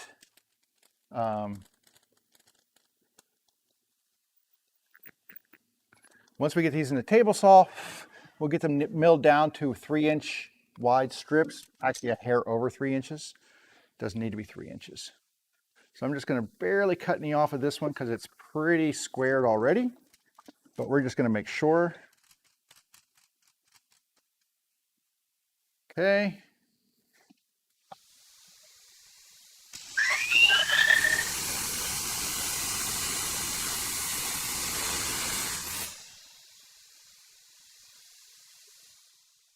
All right. And in the rear. All right. So this one's done. This one's done. We need to do these big tall ones here. I'm going to need to see where I drew my, hopefully I drew lines on these. Didn't we just sit down and do all these before? I thought we did. Didn't we do that? I thought we did that before. And yet I can't find that area on here. So let me just check these for marks. I knew I was making marks on them. There we go. There's my measuring marks. So let's see what we came up with on this one. I think my cutoff is down that end. So let me do this again. Okay, there we go. So there's my mark right here. Wow, hard to see that. There's my mark there. So we did 21 right here. Did another 21 right here. There it is. And then from that we did, I needed 24 and 3/8 plus another 2/8, so 24 and 5/8. So we're just going to call it 26 inches. Well, see that? Measure that. Yeah, it's 24 and 5/8 right there. So we're going to go 25 inches. Right there. So I'm going to cut this off at the 25 mark right here.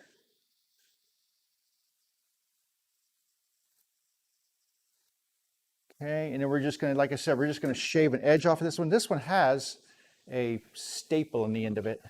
And you find that sometimes they'll staple tags to these boards and stuff, but you want to make sure that you're not running it through a saw with a freaking staple in it. That would be bad. That would be very bad. All right, let's cut the edge of this board off, and then we can flip it around and cut that 25-inch mark down there.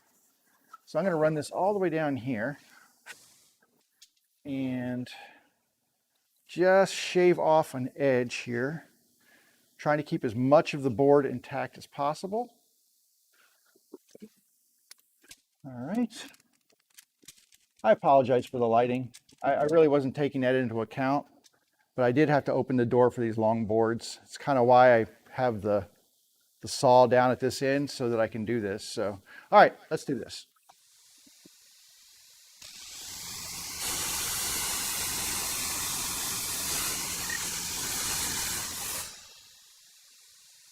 Just a really, really thin piece off of there. That's all I took.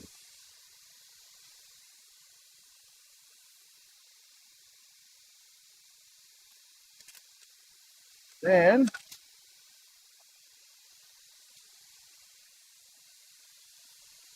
over.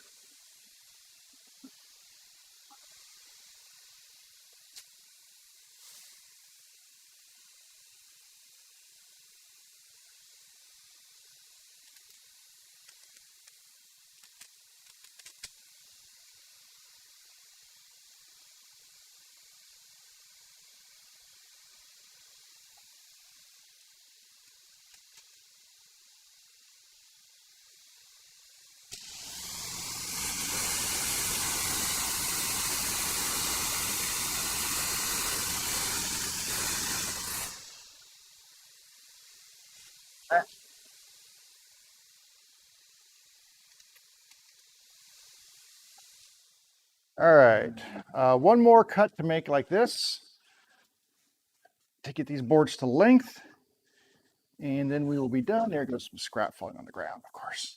Then we'll be done with the, well, with this part of it. We're far from done. This is just step number one.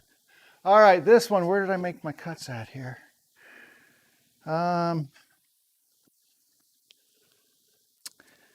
Because I wanted to leave some edges on this one, so let me find out where I measured. Okay, starting at this end down here, I'm going to do this again. Starting at this end down here. Where's my stuff here? Oh, this fell out. That's not going to help me much. All right. There it is. All right, just to make sure. So we're going to go from this end, and we're going to do, I'm going to mark it so I can see it. I'm going to use the marker here. So we're going to go 21 inches right here. There's another 21 right there. Okay, to this end. And then from there, we needed 24 5/8. So we just said 25 inches just to be good. So it's going to be on that mark right there. All right. And I'm going to cut this edge off here. Get this edge off here. Here we go. So this is where our cut's going to happen. Well, that was bad. There we go. All right. Got my edges marked. I'm going to just shave a little off of this end, starting. Oh, this is a heavy board.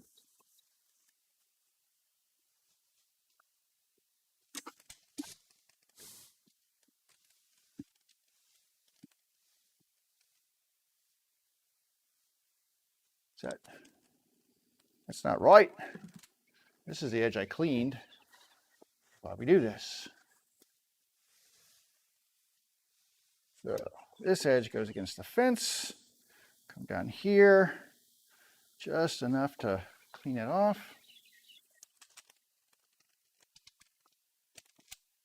Get this locked in. All right. It's locked down. Do this again.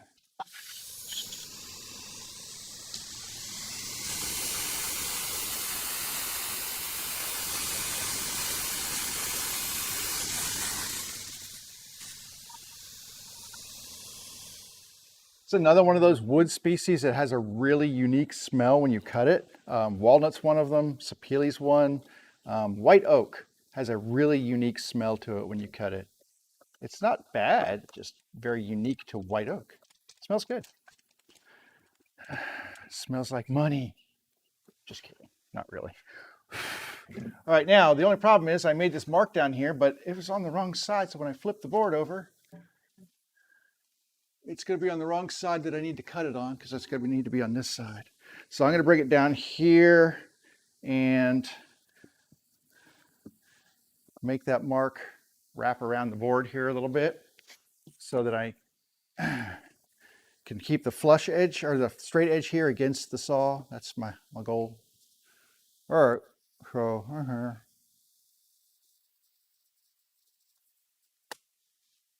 and there we go. All right, that should work. All right, one last cut here for this, and then I can close up and turn my lights back on and all that good stuff. Try to fix the disaster that is my lighting here. I totally forgot about my cords hanging down in the shop here, and I'm glad I didn't do more damage than that when I opened that stupid door. I need to be really careful when I did that. All right, let me get this lined up on my cut right there. Let me get my clamp thingy in here, technical term. Push that up against there. All right, one last cut here, at least for the moment.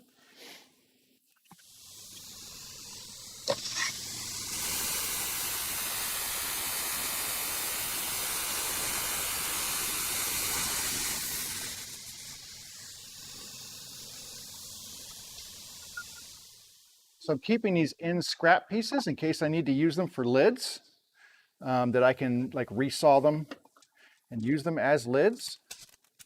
Oops, out of the way. All right, but now our boards are all cut down to the sizes that we need so that we can start ripping them into 3-inch-ish sections. So let me close all this up now. Let me get everything in the way and stuff. Here we go. And get all this stuff out of the way so when I close the door, it will close, hopefully. Gently. So I'm not sure. Sorry, bro. Can't talk right now. I'm not sure why this turned off. There we go. It just pulled the cord. And you can see now, which is awesome. So we can see. All right.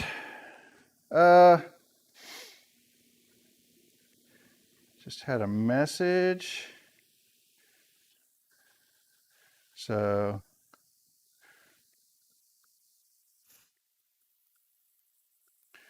I'm just going to send the thing back.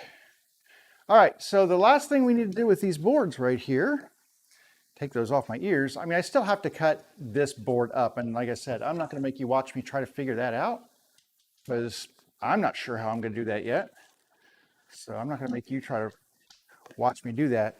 The last thing we need to do is make 3-inch cuts on the length of these boards. I'm going to lower this down. And I'm going to send it through and cut off the, cut them down into thinner strips that I can send through the jointer. That's the goal here. Now, one of the things I'm going to have to do is kind of clear all this stuff out of the way, because these boards being quite long, by the time they get through the saw, as you can see, will go all the way across my table here, and I've got a lot of stuff on my table here. So I'll tell you what we're going to do. We're going to pause it for today. Let me just stack this stuff out of the way. We'll do a little pause for today, because I'd like to get this stuff kind of taken care of and out of the way.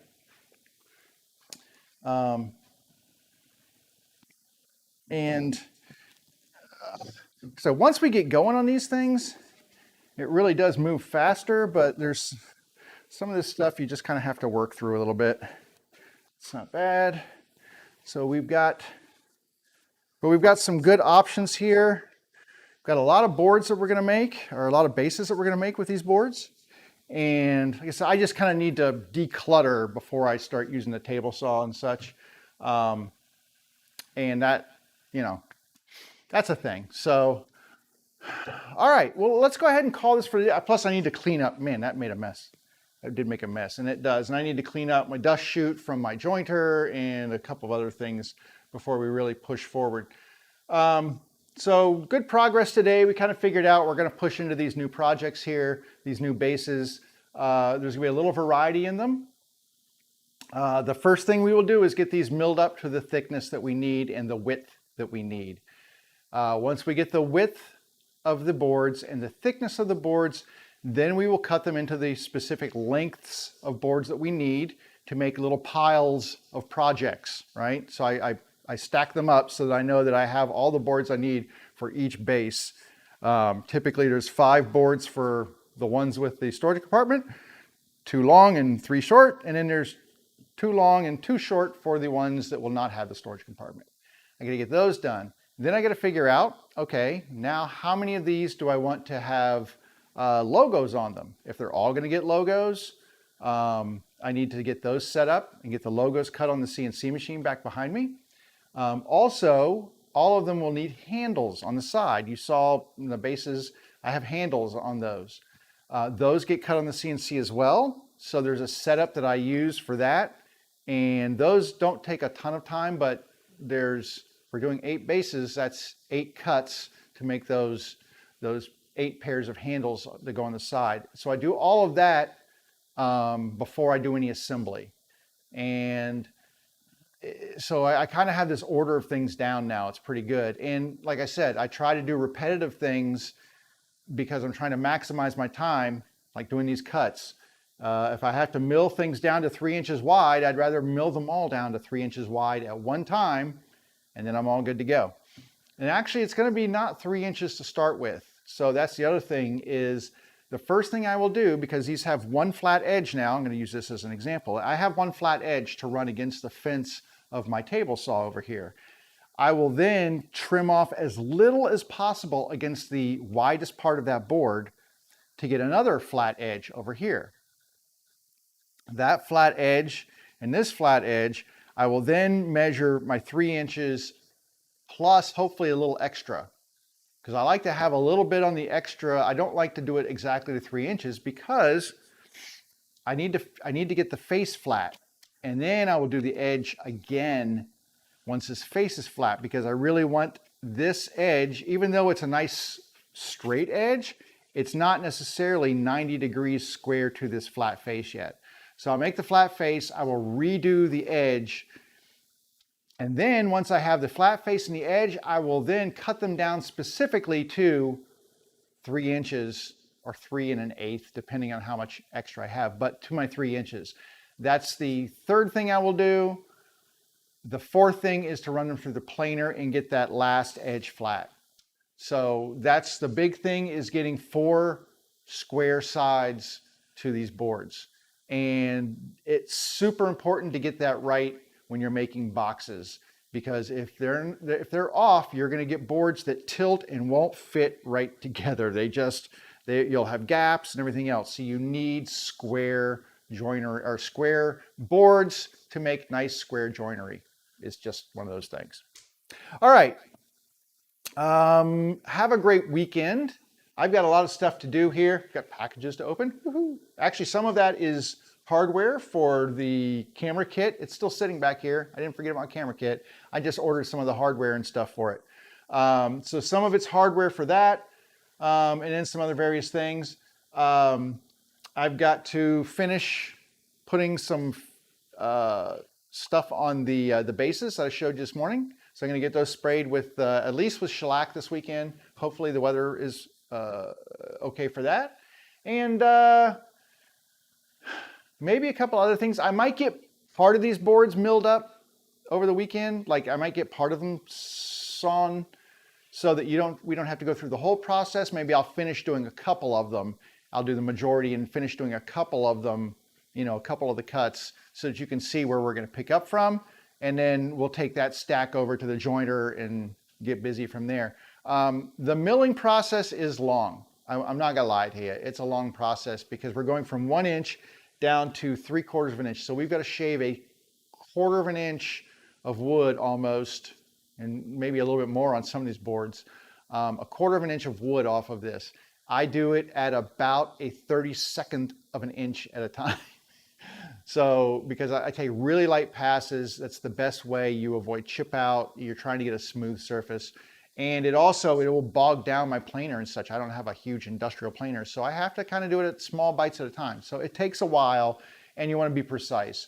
So it's a long process. I'll try to make it as painless as possible for you, but hey, that's what we do here. We make stuff, right? And that's part of our process. So having said that, go make something yourself. Make a good time for yourself. Have a good time this weekend. Stay safe while you do it. Wear your mask, get your vaccine, take care of each other, take care of yourself. Have a great weekend. I'll be back here. Like, subscribe, follow, all that good stuff. Anyway, Twitch, YouTube, Facebook, come find me somewhere. Hop in, join me. We'll have fun. Have a great weekend. I will see you next week.